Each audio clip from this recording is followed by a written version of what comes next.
Iran uranium संवर्धन रोके, अपना परमाणु कार्यक्रम बंद करे, इसके साथ ही बैलिस्टिक मिसाइल मिशन को भी बंद करे। लेकिन ईरान अपनी शर्तों पर समझौता करना चाहता है। ईरान न तो यूरेनियम संवर्धन रोकने को तैयार है, न ही अपना एटमी और बैलिस्टिक मिसाइल मिशन।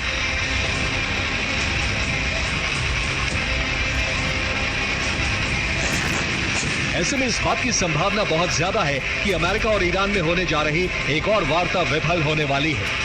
इसके बाद इजराइल और अमेरिका को ईरान पर फिर से हमला करने का मौका मिल जाएगा।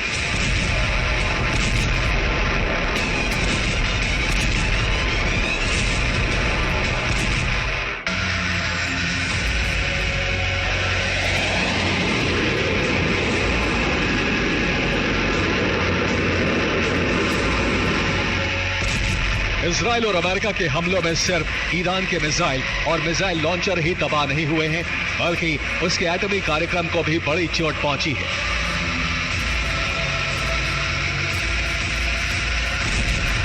फ्रेंच इंटेलिजेंस की रिपोर्ट के मुताबिक हाल में हुए इजराइल और अमेरिका के हमलों की वजह से ईरान का एटमी मिशन कई महीने पीछे चला गया है।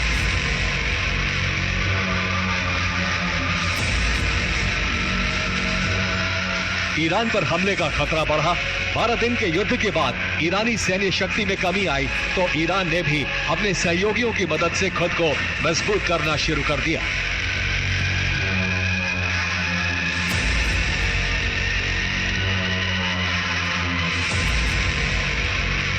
चीन ने ईरान को जमीन से हवा में मार करने वाली मिसाइलों की खेप दे दी है। रिपोर्ट के मुताबिक चीन ने ईरान को डिफेंस सिस्टम भी दिए हैं। चीन ईरान को 40 J-10 फाइटर जेट पहले ही दे चुका है। रूस ईरान को Su-35 लड़ाकू विमान देने जा रहा है। रूस एयर डिफेंस सिस्टम को लेकर बातचीत चल रही है। इतना ही नहीं, रूस और चीन से कई एडवांस्ड हथियार भी ईरान पहुंचने वाले हैं।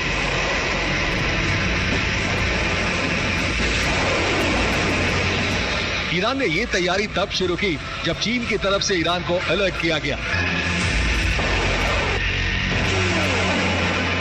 चीन के इंटेलिजेंस ने आगाह किया है कि इजराइल ईरान पर फिर से हमला कर सकता है।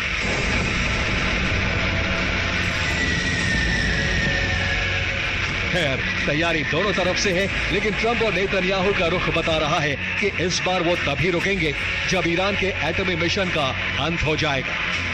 Bureau report, TV9 Bharatvarsh.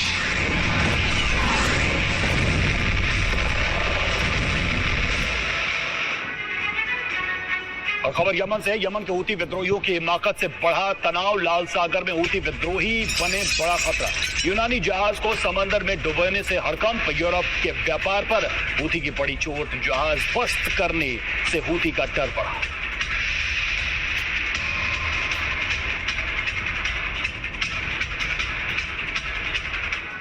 और हमले ईरान पर हुए तो युद्ध का केंद्र लाल सागर के तट पर स्थित देश यमन होगा। इसके संकेत यमन से जारी हो चुके। एक मालवाहक जहाज पर हूती के लड़ाके खड़े हैं और इसके बाद धमाके होते हैं। फास्ट फॉरवर्ड वीडियो में कुछ ही सेकंड बाद जहाज डूब जाता है। जहाज डूबने के बाद लाल सागर की सतह पर बड़े बड़े एयर पॉकेट नजर आने लगते हैं। हूती ने लाइबेरियन ऑनरशिप वाले मैजिक सीज बल्क कैरियर को कब्जे में लिया। हूती लड़ाकों ने पहले नेवल ड्रोन से हमले किए। छोटी नावों में सवार होकर लड़ाके जहाज तक पहुंच गए। हूती के हमले में 3 मरीनर्स की भी मौत हो गई और जहाज के 2 कर्मचारी घायल हुए। सोमवार को हूती ने ग्रीक ऑनरशिप वाले एटर्निटी सी जहाज पर हमला किया था। नवंबर 2024 में हूती के हमले बंद थे। अब पहली बार मालवाहक जहाजों पर काम करने वाले लोगों की मौत हुई है। और जिस तरीके से अब यमन एक तरीके से नए तनाव का सेंटर बनता जा रहा है। देखिए, हूती का ऑपरेशन जो हुआ है, जो ऑपरेशन उन्होंने किया है, वो क्या है उसको भी समझिए। खबर क्या है, सबसे पहले ये देखिए, बीच समंदर में जहाज तबाह हो गया। लाल सागर में शिप समा गया। यूनानी स्वामित्व वाला ये जहाज था। 1 मिनट 39 सेकंड का ये वीडियो है। हूती अटैक में हथियारों का इस्तेमाल किया गया। एक ड्रोन का इस्तेमाल किया गया, साथ ही मिसाइलों को यूज किया गया और रॉकेट्स भी इसमें यूज किए गए। स्मॉल वेपन्स का भी इस्तेमाल किया गया। नावों से हमला किया गया और बारूदी बरसात भी की गई। जहाज के साथ हुआ क्या, तो समंदर में जहाज डूब गया, 2 टुकड़ों में जहाज टूट गया और टाइटैनिक की तरह ही ये जहाज डूबा। हेलीकॉप्टर से इसका वीडियो शूट किया गया। हूथी की चेतावनी है कि नाकाबंदी को तोड़ने की वजह से यह हमला किया गया और इजराइल के लिए रेड सी में नाकाबंदी है। अब इस हमले का क्या होगा असर? वैश्विक व्यापार को झटका लगा है इस हमले से। ये रूट व्यापार के लिए अहम है और ग्लोबल सप्लाई की इससे चेन टूट सकती है। जो संकेत हैं कम से कम वो यही बता रहे हैं। और हूथी की हिमाकत पर अमेरिका भड़का हुआ है। हूथी विद्रोही खतरनाक हैं, ये यूएस की तरफ से कहा गया खतरनाक आतंकी हैं। आतंक का खात्मा जरूरी है। अमेरिका हूथी विद्रोहियों को दुनिया के लिए एक बड़ा खतरा मानता है। अमेरिका की तरफ से भी हूथी विद्रोहियों की इस कार्रवाई को लेकर प्रतिक्रिया आई है और खतरनाक आतंकी समूह के तौर पर उसे बताया है अमेरिका।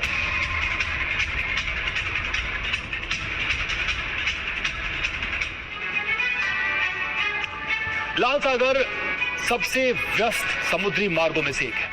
लाल सागर यूरोप को अरब देशों से जोड़ता है, जिसमें जहाज यूरोपीय देशों से पूर्वी भूमध्य सागर होते हुए सुएज कैनाल के जरिए लाल सागर में दाखिल होते हैं। लाल सागर में बाब अल मंदाब स्ट्रेट 32 किलोमीटर का तंग इलाका है, जहां हूथी सबसे ज्यादा हमले कर रहा है। इसके आगे कार्गो शिप अदन की खाड़ी पार करके अरब सागर में दाखिल होते और वहां से हॉर्मुज स्ट्रेट से गुजरते हुए फारस की खाड़ी से अरब मुल्कों तक पहुंचते हैं। इस रूट पर 12 दिन लगते हैं और करीब 11,000 किलोमीटर का सफर तय करना पड़ता है।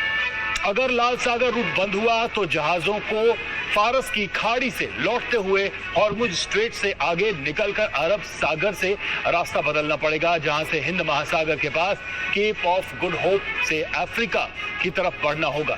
यहां से एक लंबा चक्कर लगाते हुए जहाज यूरोप पहुंचेंगे। इस रूट पर 21 दिन में सफर तय होगा और करीब 19,000 किलोमीटर का सफर करना पड़ेगा, जो लाल सागर के मुकाबले 9 दिन और करीब 8,000 किलोमीटर से ज्यादा पड़ रहा है।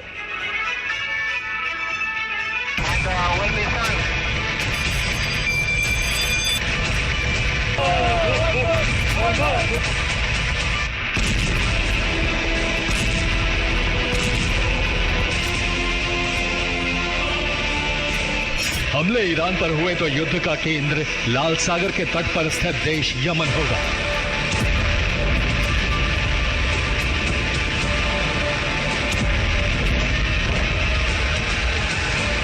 इसके संकेत यमन से जारी हो चुके हैं।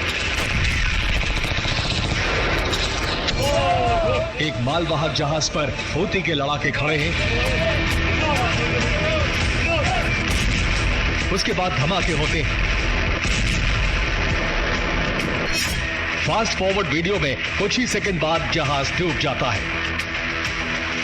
जहाज डूबने के बाद लाल सागर की सतह पर बड़े बड़े एयर पॉकेट नजर आने लगते हैं।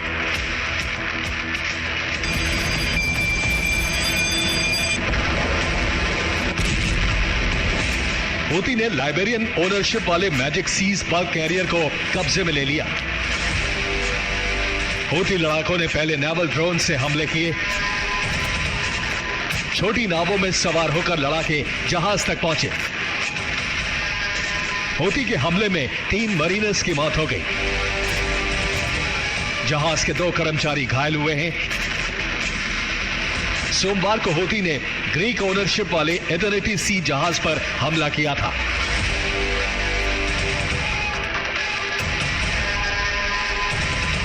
नवंबर 2024 से हूथी के हमले बंद थे। अब पहली बार मालवाहक जहाजों पर काम करने वाले लोगों की मौत हुई है। ईरान ने संकेत दे दिए हैं कि अगर उस पर खतरा मंडराया तो दुनिया पर खतरा तय है।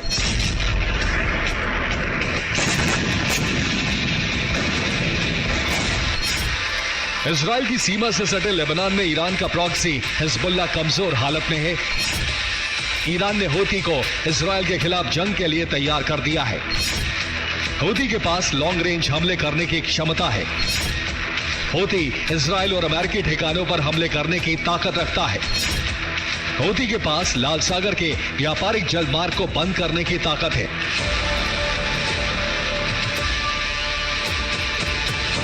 लाल सागर में व्यापारिक रूट को चालू करने के लिए तैयार किए गए ईयू ऑपरेशन स्पाइट्स ने चिंता जताते हुए कहा, कि हूती का यह हमला बड़े संकट का संकेत है।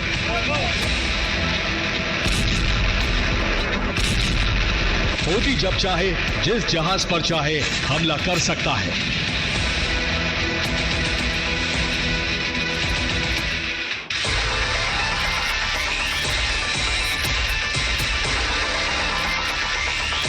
लाल सागर से स्वेज कैनाल या भूमध्य सागर से एशिया जाने वाले जहाज यमन के हुदैदा पोर्ट के करीब से गुजरते हैं। इन जहाजों पर हूती के लिए हमले करना आसान है। अगर ईरान के खिलाफ अमेरिका या इजराइल ने कार्रवाई की तो इस बार हूती 2 टारगेट पर एक साथ अटैक करेगा।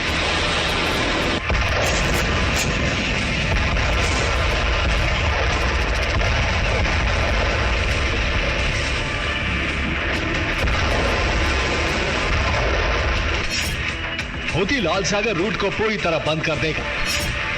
इसके साथ ही ईरान से मिली लॉन्ग रेंज मिसाइलों से हमले शुरू कर देगा।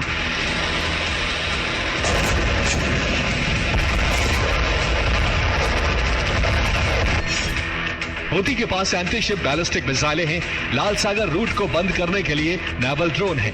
इसके साथ ही एंटी शिप माइंस भी लगा सकता है। हूती के पास 2500 किलोमीटर रेंज वाली बैलिस्टिक मिसाइलें भी हैं।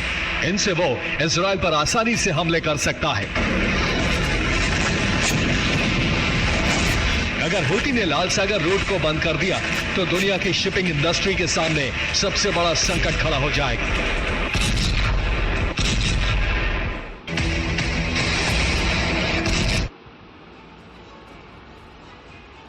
और इस बीच खबर बिहार वोटर लिस्ट विवाद से जुड़ी हुई। बिहार वोटर लिस्ट विवाद मामले की सुप्रीम कोर्ट में सुनवाई जारी है। 2 जजों की बेंच इस मामले पर सुनवाई कर रही है और 11 याचिकाओं पर यह सुनवाई चल रही है। चुनाव आयोग